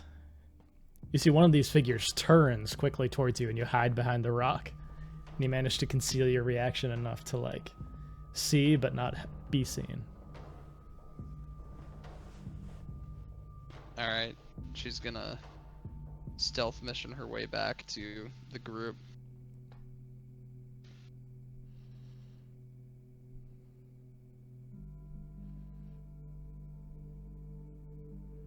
I gotta tell you, it doesn't look pretty.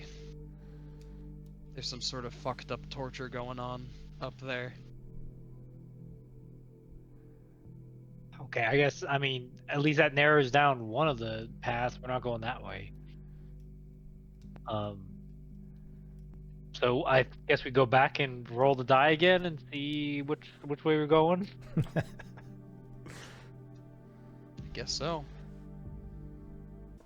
I have a feeling that this last stone that we need to destroy is in hell, but I don't know exactly what translates to the 24th floor or whatever it was. Are the emeralds that I have or the diamonds I can see, are they like back where the original Unity Tower is, or does it also show this Unity Tower? Do you try to focus your perspective into those diamonds? Yeah, I shoved the emerald into my eye. You don't need to. Just It's take already. just take my hand and then cover my eye with it. Oh, I think that's this is how cool. this works. That's cool. I like that I image think a this is how lot. this works. It's almost like a Pan's Labyrinth. Like you take, cover your eye with Mhm. the. Yeah, that's cool. That's really cool. Yeah, as soon as you do that, as soon as you place your palm to your eye, you can see through all of those points simultaneously through the diamonds. All of these surrounding streets surrounding the tower. Some of them are actually pointed at the tower.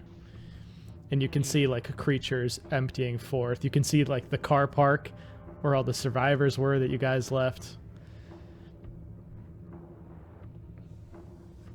It's almost like having a Security camera. Yeah, like security cameras. But you also gather there nothing could be other potential uses for these.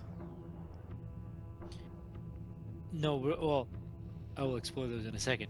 But nothing to see like the quote unquote Unity Tower that we're in. No, it would be Okay. the Atlanta is the one in version. Yeah, the one in the 2014 the Atlanta physical version. world. Yeah. Yeah. Okay. I try to move one of the stones.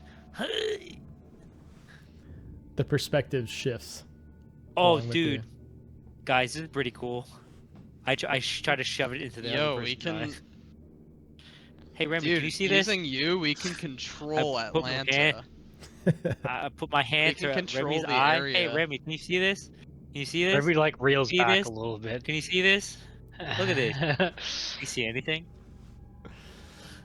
Are you trying to like show him through your palm, or like what are you doing? Yeah, I basically just put my hand to his like half his head, see if like he did too, or is it just me?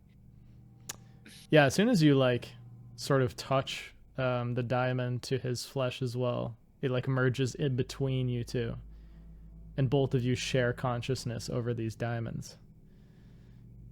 Oh, can you see it? Huh? You can say, and I'll say to kind of speed up this experimentation phase you're having with these diamonds. You see one of these abominations. It looks to be nighttime in Atlanta, so not even long past or actually I think it's a day past when you guys first ventured into the tower. And you see one of these abominations approaches this this diamond closer to your perspective. And as they get closer, you see their form begins to shift into that of a naked human until they're about 2 or 3 feet from you, and then they just stare longingly at you. In this case, you see it's like a late 20s man, slightly overweight, with like a shock of black hair. And he's just looking directly at you, frozen. You see 2, 3, 4 of these things come up, and as they approach this diamond, they seem to become human, at least in how they appear to you. And they just gather around you, gazing at you. Sit. Do they sit? Are you gonna try to command them to sit? Yeah. I don't know what's going on. You see all the figures sit on the ground. Oh, yo. Hey, guys, I got an army. Yeah. Oh my god. Yeah, because they were like. They're dangerous because they're mesmerizing, from what I remember about these things. Yeah, maybe like once something's caught in it, you have like some amount of control over them. Interesting. That's freaky. The thing about them appearing human, I have no idea. Yeah, that's kind of weird. Like maybe it's like you're seeing the truth of what they looked like before they were abominations. That's crazy. That was just an illusion. Yeah, so I guess why don't we just decide whether we want to try to rest here or if we want to, because I know some people need, we need to get some HP. Do we want to rest here or do we want to push forward and get maybe a Safer location. more fortifiable position? I mean, if we can be defended by this newfound army, I'm fine with chilling here. Well, the army's all the way in 2014. actual Atlanta, Yeah. All right. and we're in hell. Yeah, unfortunately. But hey, maybe we can become the kings of Atlanta when this is all over. Or at least that's like that's a way to like evil orc. we can like literally loot the entire area around Unity Tower for supplies. Yo. And use the diamonds to like prevent anyone else Dude, call from me getting Vision, near it while and we I'm get all distant the Mind supplies. Stone. Let's go. Like we can, I have a because no mind one's been able to loot Unity Tower because that was like ground Yeah. zero of all this hell influence. Yeah. Using that would be a crazy way to get all We're the creating a supply. government. Let's go. Like it could create some amount of stability. Like so far, people have been That living sounds off of like like a fun side quest. yeah, create a that'd be government. pretty cool. Create a company. Okay, so do you think Oh, we're gonna push forward? create a government and wipe out fucking rival. We just end up being the big baddies. Yeah, we could. Wipe It's out all the dissidents. names of peace. Democracy! Democracy! Time to spread democracy. Gah! Okay, anyway. So are we gonna try to push forward? No, I think Does we're gonna anybody rest. have any other means of anybody else have any other means of like healing? I have still spell slots for healing word. I don't know if you want me to use all of them now instead of resting though. So the two types of rest we can do is normally, because we're using like the extended resting, like gritty realism rules. Normally a short Somebody rest say is gritty. like an overnight rest, so like what would normally be a long rest, so like 8 hours or whatever, and a long rest is like a week. I think Oh, we have, what, do we have one supply left? Yeah. We can use a supply to turn a short rest into a long rest instead. So go that 8 hours for a normal long rest. Yeah. How long? How bad does everyone look? What status check, folks? I got some custom bruises, but I'm pretty. What I'm feeling saying pretty is, good. if the main thing we're missing right now is HP, then people can. I We guess can Remy take a has short 1 rest, HP, so and we can expend hit dice instead of using our last supply now. But if everyone's like missing all of their spell slots, then a long rest I'm might not- be in order. I'm not missing all my spell slots. I've used I have a lot of one spell of slots. each. So I think how's Luca doing? I mean, Luca's gonna get a long rest in 8 hours anyways. Okay. Because of the armor she's wearing. It's a very special Interesting. set of armor that gives her the short rest benefits over the course of 1 hour and long rest So over let's the course just of 8 do a hours. short rest so Remy and everyone can top up on health and then we can keep going. Okay. And we'll do the Alright. watches and everything. Yeah, so we'll do that here. Do you want to leave off there, Tyler? I'll have one more little bit. Who's gonna be taking the watches? Who's gonna be on which watch? I'll take the first one. I'm pretty good. I Yeah, have I am fucking- not. Remy's sleeping until he needs I'll to. take Yeah, the we first should one we, then. we should have one person on with like decent HP on each of the watches. Like Luca I has have near 14 full. HP, so like good enough. got near full. All right. So who's gonna be on first watch? How many people do we have in terms of like PCs? Can we just simplify it to It's you guys and Thaddeus, essentially. okay, us and Thaddeus. Alright, so we'll include Thaddeus in these. To make it simpler, we'll just like separate into 3 watches. Is that good with you, Tyler? Yeah. So like 2 people on each. Yeah, that works. Alright, so I think who said first watch? One of them I'll was take it. Nicholas. Yeah. And then maybe I guess we'll send Thad. Yeah, onto this sure. one. Might as well. So Thad and Nicholas. Yeah. Yeah. Okay. You guys settle into like an alcove. Are you gonna head all the way back to where you guys beat a Dramalek, or are you gonna try to stay in this like cavern that splits off into 6 different directions? I think it might be best to just go back to where we fought a Dramalek. Because, like, 5 different potential places where enemies come from, yikes. Okay. You guys head back. You find a little pocket alcove where you can sort of set aside your stuff and stay hidden. And Thaddeus and Nicholas take watch. And an hour or 2 goes by. You hear the occasional like distant screams of people being tortured in hell, Nicholas, coming from the wasteland. Jesus Christ. But you soon hear above that noise the sound of somebody humming a song.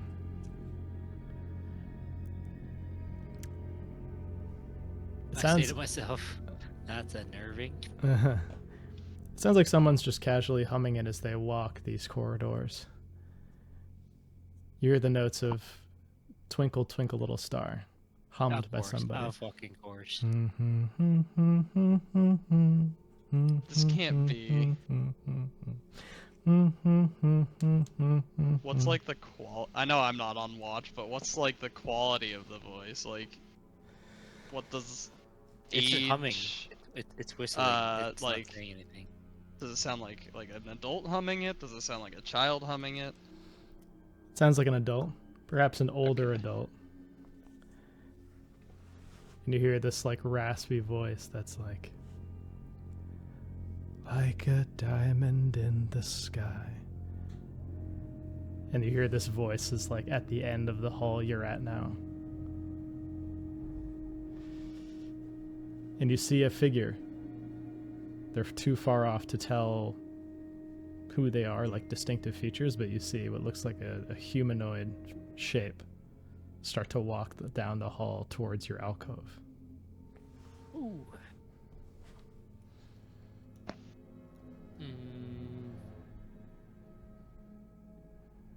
Does he see the alcove, or do they see the alcove? Doesn't appear like they do. They're just walking down the hallway. Is he dangerous? Can I use my danger sense? Yeah. Why don't you put that in the Does it- chat? Okay. I don't like it. I don't like it. If anything, he's probably like crouching down even lower just to be like, don't fucking see me. Don't fucking see me. You do sense the presence of magic.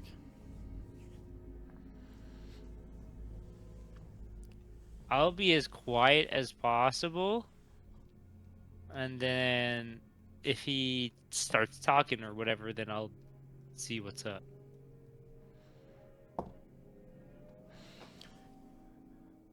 Okay. Why don't you roll a stealth What is check that for me? doing? What is that doing? Thad, help me out here. I'll say Thaddeus goes along with whatever you're thinking. He definitely does yes. not. It doesn't seem like he recognizes this figure, and so he's more prone to like a cautious approach. I do be stealthy. Oh.